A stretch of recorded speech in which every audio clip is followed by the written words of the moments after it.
येण्याचा जाण्याचा विषय नाही. शिवाजी महाराज येण्याचा जाण्याचा विषय नाही. शिवाजी महाराज देहानं जरी आपल्या सोबत नसले ना तरी विचारानं कर्तृत्वानं कायम आपल्या सोबत आहेत. हा विचार मनामध्ये पेरा. मनात पेरा ही गोष्ट. रक्त चेंज व्हायला हवे. पहिले का नाही रक्त चेंज? पहिले रक्त भगव रक्त नादा लागू धनगराच्या पोरात पिवळं पिवळं. बाबासाहेबांच्या अंगाला वाटतं निळं निळं. रक्त पिवळं निळं भगव. हा मी खरं बोलणारा माणूस. रक्त लालच असतं. ज्याला वाटतं आपलं रक्त चेंज झाले त्यानं डॉक्टरला दाखवून घ्या. पांढऱ्या पेशा वाढल्या. निळ्यावाल्यांना वाटत असेल तर ते निम आहे का तुला मुका मार लागलाय. ज्याला वाटते ना आपलं रक्त पिवळे त्याला तर कावीळ झालाय. कावीळ मोठ्या लेवलचा. अरे रक्त लालच असतं. विचार भगवा असतो. त्या विचारांचं पालन करण्याचा प्रयत्न करा ना. दिखावा नाही जमत साहेब, नाही जमत. मला परवा दिवशी एकाचा मेसेज आला. ते मला काय कर व्हॉट्सअपच्या डीपीला शिवाजी महाराजाचा फोटो ठेव. आता सुरू झालं ना.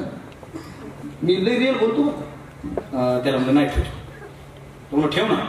म्हणलं नाही यार नको. ते म्हणलं ठेव ना. नको नको. ते म्हणलं महाराजाच्या जीवावर कमवायला सांगतो ना. काय बोलतो. मी म्हणलं तरी मी नाही ठेवतो. तो मला का नाही ठेव. तुम्हालाही सांगतो का नाही ठेव. मी प्रामाणिक माणूस आहे. माझं काही चुकत असेल तर मला माफ करा. पण मी जी भूमिका जगतो ना ती जगण्याची सांगतो तुम्हाला. 19 फेब्रुवारीला मी व्हॉट्सअपच्या डीपीला शिवाजी महाराजांचा फोटो लावणार. किती फेब्रुवारीला? 19 फेब्रुवारीला मी शिवाजी महाराजांचा फोटो डीपीला लावणार. 20, 21, 22, 23, 24, 25 तारखेपर्यंत माझ्या व्हॉट्सअपचा डीपी शिवाजी महाराजांचा फोटो असणार. 25 तारखेच्या कार्यक्रमात कॅमेरामन माझा एक चांगला फोटो काढणार. तो फोटो मला इतका आवडणार की मग मी म्हणणार की आता आपला हा सुंदर दिसणारा फोटो भला की नाही पण तरी हा फोटो आपण कुठं ठेवला पाहिजे? कुठं ठेवला पाहिजे? आता डोळ्यासमोर आणा. पहिला व्हॉट्सअपचा डीपी आहे शिवाजी महाराजांचा आणि मला माझा फोटो व्हॉट्सअपच्या डीपीला लावायचा आहे. मग मी काय करणार? शिवाजी महाराजांचा ठेवलेला डीपी डिलीट करणार आणि नंतर माझा फोटो तिथं लावणार. जर माझ्या या कृतीमुळं छत्रपती शिवरायांच्या फोटोपेक्षा माझ्या चेहऱ्याला मी नकभर जरी महत्व देत असेल आणि माझ्याकडून त्यांना काढून टाकण्याचं जर पाप घडत असेल ना तर मी माझ्या राजाचा एवढा सुद्धा अपमान होऊ देणार नाही. हा विचार घेऊन जगणारा मी पोरगा आहे. हे जगणारा पोरगा. पण अवघड झालं. शिवाजी महाराज म्हणजे अंगावर गोंदायचं. हा गोंदा 100% गोंदा. पण त्याचं पावित्र्य राखणं होत असेल तर गोंदा. अहो साधी गोष्ट नाही. देवापेक्षा मोठं का मानतो आम्ही? डायलॉग येतो जयंती जवळ आली की 33 कोटी देवांपेक्षाही जास्त आम्ही अखंड हिंदुस्थानाच्या दैवताला म्हणजे छत्रपती शिवाजीराजाला मानतो. अखंड हिंदुस्थानाचं दैवत छत्रपती शिवाजी महाराजांना देव म्हणावं का हा पण मोठा प्रश्न आहे. मी कीर्तनामध्ये शिवाजी महाराजांवर बोलतो. मला एक जुने कीर्तनकार म्हणले हल्लीचे कीर्तनकार कीर्तनामध्ये शिवाजी महाराजांवर बोलतात त्यांचं भांडवलच शिवाजी महाराज झालंय. आणि मी त्यांना उत्तर दिलं माझं कीर्तनाचं व्याख्यानाचं नाही. माझं आयुष्याचं भांडवल फक्त शिवाजी महाराजांमुळे. बाकी मला काही माहित नाही. एक जण मला तसं नाही. शिवाजी महाराजांवर कीर्तनात बोलायला शिवाजी महाराज काय देव आहेत का? शिवाजी महाराज देव आहेत का नाही मला माहित नाही. पण आपल्या वाट्याला जेवढे देव आहेत ना ते फक्त शिवाजी महाराजांमुळे हे मला 100% माहिती आहे. एक जण मला म्हणला शिवजयंतीला नाचावं का? तेवढी आता कळीचा मुद्दा आहे ना. नाचावं 100% नाचावं. पहिला माणूस आहे नाचावं म्हणून सांगणार. एकही महाराष्ट्रातला वक्ता नाचा असं म्हणत नाही. पहिला माणूस आहे. आणि मी जाहीर सांगतो शिवजयंतीच्या दिवशी तुम्ही नाचलात तरी माझं काही म्हणणं नाही. 365 दिवसापैकी 19 फेब्रुवारीला तुम्ही बिंदास्त नाचा. पण उरलेल्या 364 दिवसापैकी कमीत कमी 64 दिवस तरी राजाचं चरित्र वाचा. तेव्हा एक दिवस नाचा. नाहीतर नुसता नाच करून उपयोग. आणि सध्या तेच झाले साहेब. तेच झाले सध्या वर्तमानात तेच झाले. जयंती आली ना वाघाच्या जातीची फौलादी छातीची जगात वैभवशाली माझ्या राजाची जयंती आली. माझ्या राजाची जयंती आली. किती भारी वाटते का नाही? तुमच्यावर मिरवणूक आहे कसं? वाह टाळ्या वाजवायला जोरात. आणि नाचायला गाणी वेगळीच. नाचायला गाणी मागच्या वर्षी मी 4 वर्षापूर्वी मी 40 गावला गेलो. 40 गाव असं घाटातून जावं लागायचं आणि ती घाट जाम असायचं कधी कधी. एके दिवशी जाम झाला मला लागली ना रॅली. चाळीसगावमध्ये उतरलो की रॅली लागली महाराजांच्या जयंतीची. ड्रायव्हर मला दादा घाट तर घाट पण इथं बी जाम आहे गाड्या. म्हणलं लय ट्रॅफिक जाम आहे, सगळी रॅली निघाली. म्हणलं लागू दे ना, अरे आपण थांबून शिवाजी महाराजांची रॅली बघून जाऊ. मग जशी जशी रॅली जवळ आली दादा असं वाटलं लागलं उतरावून घरी जाऊ. रशी रॅली जवळ आली, हे गाणे बांगाव बांगाव बांगाव. त्या काळचं फेमस गाणं होतं, चक्रा नाकरा चक्रा नाकरा चक्रा नाकरा टोई.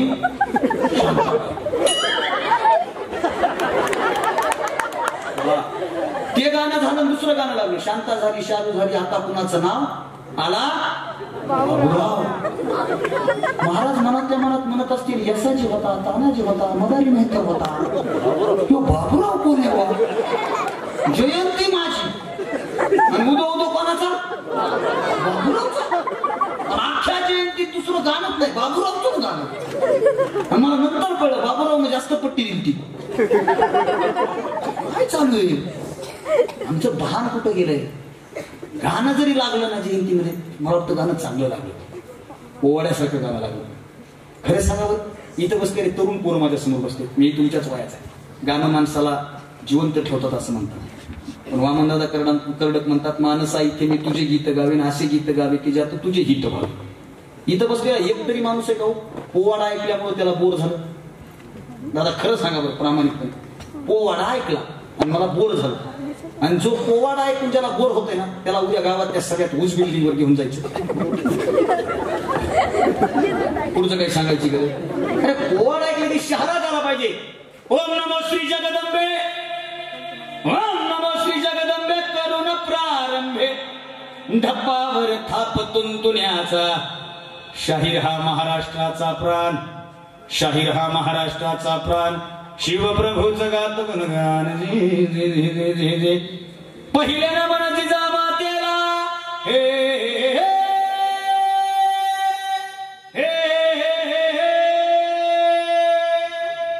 सगळंच आहे आपल्याकडं. हे ऐकून कोणाला बोर व्हायचे का वेगळेच?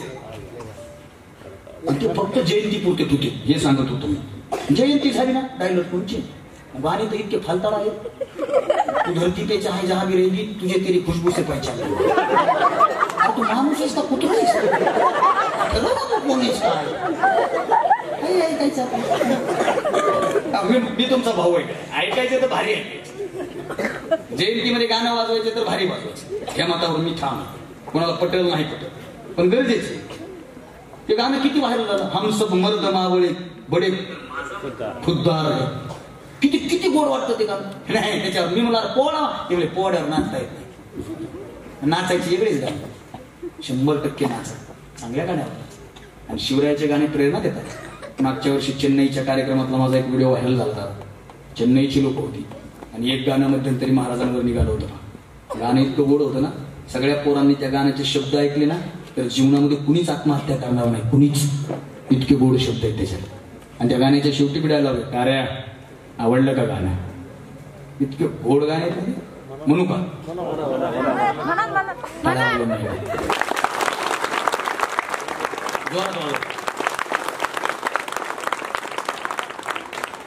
लई गोड गाणं आहे. हे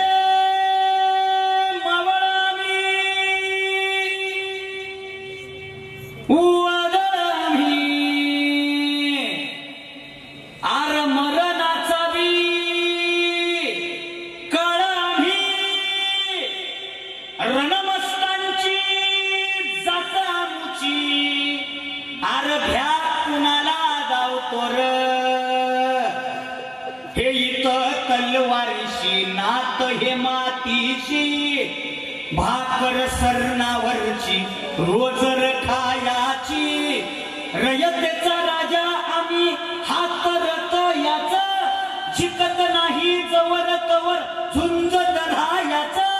तुकडे तुकडे तुकडे तुकडे झाले तरी बी कणाकणानं झुजतो र. हे शिवबाराज शिवबाराज शिवबाराज राजार. इत पाय ठेवण्याआधी विचार दोस्त कर बर. कनकन रुद्र झाला शिवरायाचा आकार. गाणं म्हणतेच ऐकायचं ते हे असलं ऐकावं.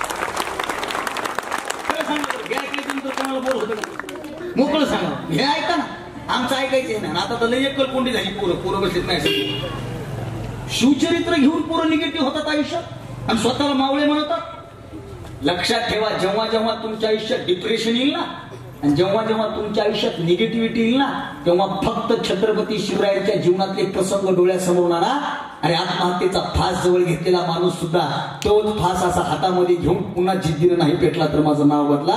कारण प्रेरणा देणारं चरित्र शिवाजी महाराजांचं चरित्र. या महाराष्ट्रात तरुणांच्या आत्महत्या वाढतात, साधी गोष्ट वाटते तुम्हाला या काळात, ते पण आता या क्षणात लय अवघडच आहे. रोज बातम्या वाचवलो आम्ही, ह्याच्यामुळे मेलं, त्याच्यात ती नाही म्हणली मेल, काय फालतू पण आहे.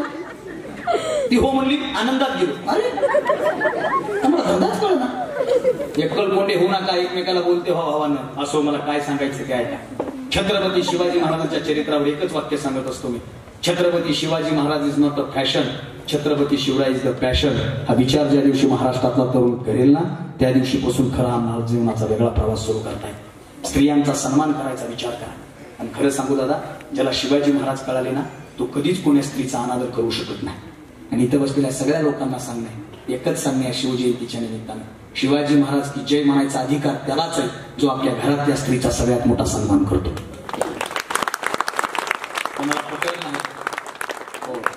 नाही तर नवरात्रात त्याला आरतीचा मान दिला तर बेंद्रगटा हारी तुम्ही संसार अनानातेयम वेकरुणानि स्तारी काहिमारी जन्ममरणाते मारी हरी पडनोवाता संकट निवारी जय मे म्हणजे. आणि ह्याची देवी रोज रडायची, रोज रडायची, रोज नाही. दादा मी फार मोठं बोलणारा माणूस. या शिवजयंतीच्या निमित्तानं शिवचरित्रातला पहिला आदर्श घ्या, स्त्रियांचा सन्मान. का म्हणला शाहिस्ते खान असं का म्हणला? त्याचं कारण आहे, बेळवाडीच्या किल्ल्याचा किल्लेदार तुम्हाला माहिती आहे. बेळवाडीचा किल्ला महाराजांच्या एका मावळ्यानं ताब्यात घेतला. त्या मावळ्याचं नाव आहे सकोजी गायकवाड. त्या सकोजी गायकवाडनं किल्ला ताब्यात घेतला 28 दिवसानंतर. आणि 28व्या दिवसानंतर किल्ला ताब्यात आल्याच्या नंतर त्याच्या लक्षात आलं की आपल्याला ज्या किल्लेदारांना अडवलं होतं तो किल्लेदार कुणी पुरुष नाही, तर त्या किल्ल्याचा किल्लेदार एक स्त्री आहे. तिचं नाव आहे सावित्री देसाई. या सावित्री देसाईच्या 2 कथा इतिहासात आल्या. पहिली कथा मी जे सांगणार आहे ती दुसरी पुन्हा सांगणार आहे. पहिला संदर्भ आलाय तो साहेब सकोजी गायकवाड नावाचा मावळा त्या सावित्रीबाई देसाई सोबत थोडासा अतिप्रसंग करण्याचा प्रयत्न करतो. महाराजांच्या कानावर पहिली घटना आलेली असते. ती घटना अशी असते, सकोजीनं बेळवाडीचा किल्ला ताब्यात घेतला. महाराजांना आनंद होतो. महाराज म्हणतात आत्ताच्या आत्ता सकोजीच्या बक्षिसाची तयारी करा, त्याचा सन्मान करा, हार तुरे फेटे घालून त्याचा सन्मान करा.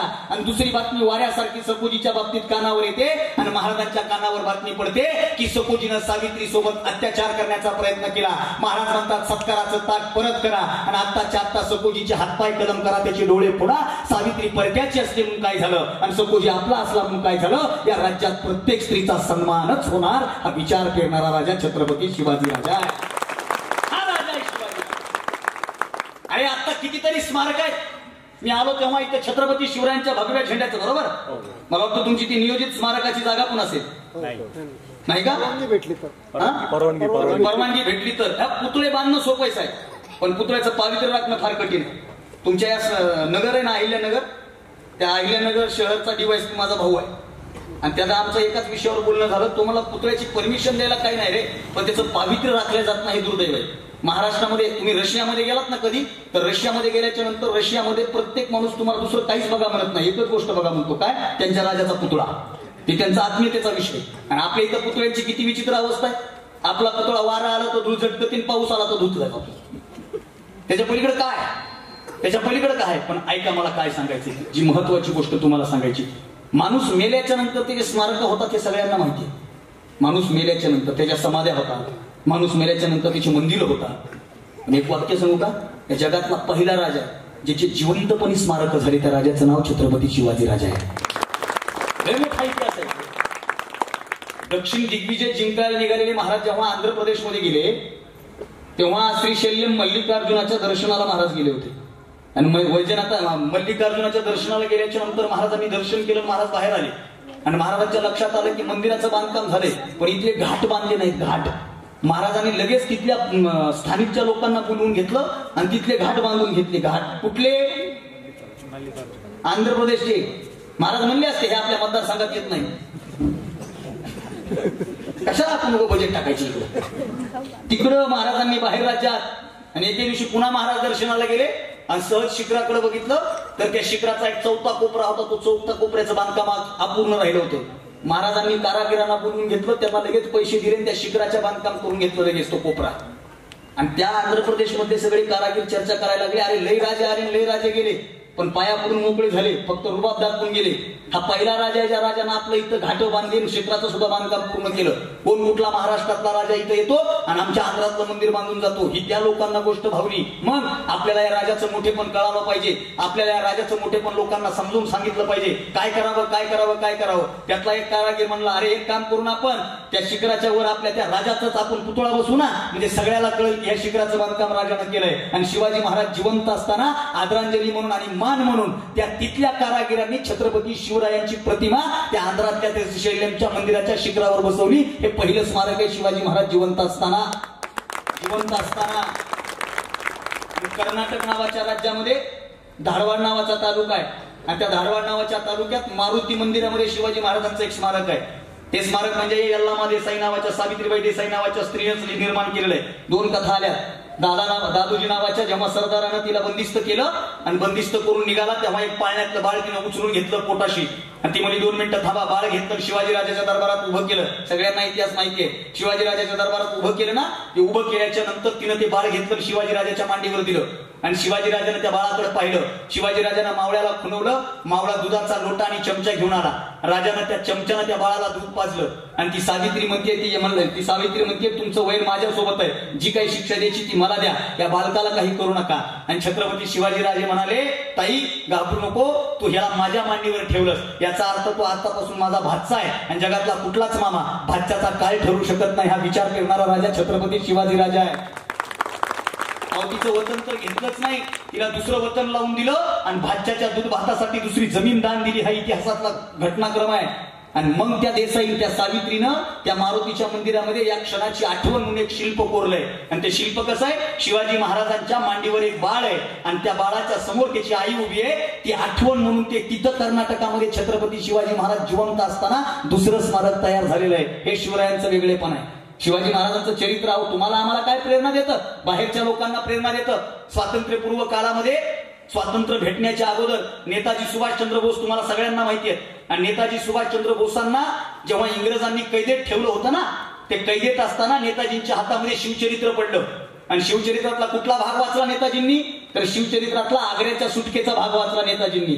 आणि नेताजींनी मनात इच्छा व्यक्त केली की आपल्याला सुद्धा शिवाजी महाराजांनी जसं औरंगजेबाच्या हातावर तुरी दिल्या ना, तसं इंग्रजांच्या हातावर तुरी देता आल्या पाहिजेत. आग्र्याची सुटका म्हणजे औरंगजेबाच्या हातावर तुरी देणं.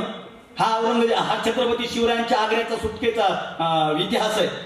आणि ते राहुल सोलापूरकर नावाची औलाद म्हणली, शिवाजी महाराज आग्र्यावरून सुटले ना तेव्हा ते असे चालाकीने सुटले नाही तर लाच देऊन सुटले. आणि ज्याच्या जीवाला लाच नाही ना तोच माणूस असं स्टेटमेंट करू शकतो आणि छत्रपती शिवरायांच्या चरित्राबद्दल असं काहीतरी बोलू शकतो.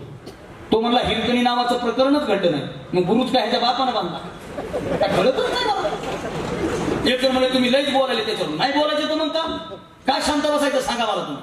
की वस्तुस्थिती आहे, छत्रपती शिवाजी महाराज तिथून निसटले म्हणजे काय उगं निसटले. अरे मदारी मेहतर आणि हिरोजी फर्जंत नावाचे 2 मावळे मागे सोडले होते महाराजांनी. आणि त्या दोन्ही मावळ्यांना माहित होतं हे आपलं सोम जर उघडकीस आलं ना तर दुसऱ्या क्षणी आपलं मुंडकं उडणार आहे, दुसऱ्या क्षणी. तरी सुद्धा ते मावळे तिथं झोपले. एकानं झोपण्याचं सोम केलं, हिरोजी मदारी मेहतरनं झोपण्याचं सोम केलं आणि हिरोजी फर्जंतनं पाय दाबण्याचं सोम केलं. आणि लोक त्या बघणाऱ्या सैनिकांना वाटायचं महाराजच आहेत काय की. आणि महाराज तेवढ्यामध्ये पसार झाले.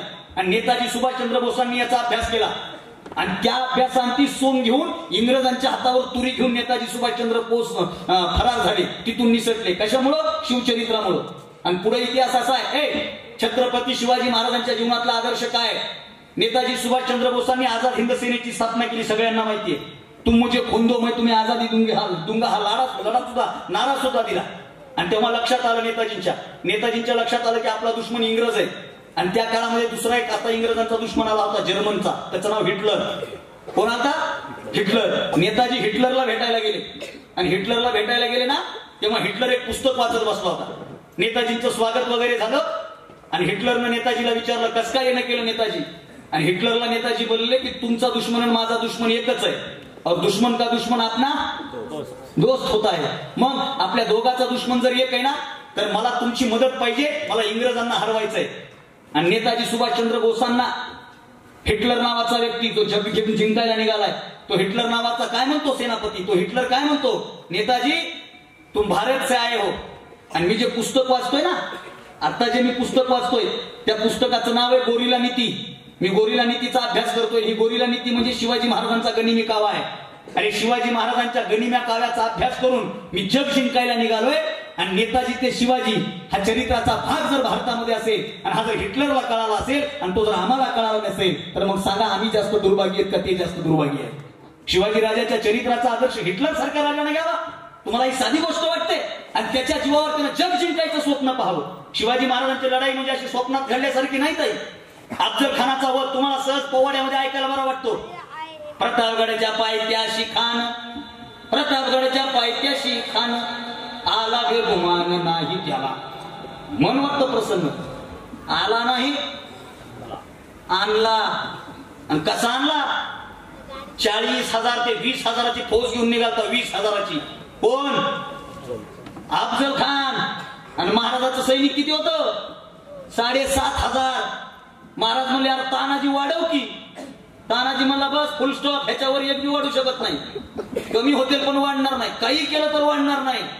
महाराज म्हणले आपले वाढू शकत नाहीत ना, त्यांचे कमी करू. कोणाचे? अफजल खानचे कमी करू. युक्ती लढवली पाहिजे. आणि महाराजांच्या युद्धनीतीचा हा प्रकार आहे. सातारा वाई परिसरात पसरणीचा घाट आहे आणि त्या घाटामध्ये 40,000 सैनिक अफजल खानाचं असं पसरलं होतं.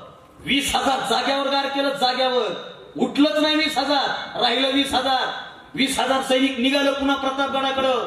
आणि प्रतापगडाकडे निघता निघता तिथं तो एक घाट लागला. त्याला त्या घाटाचं नावच आहे, त्या घाटाचं नावच तोंडवाकडा असं काहीतरी घाट आहे.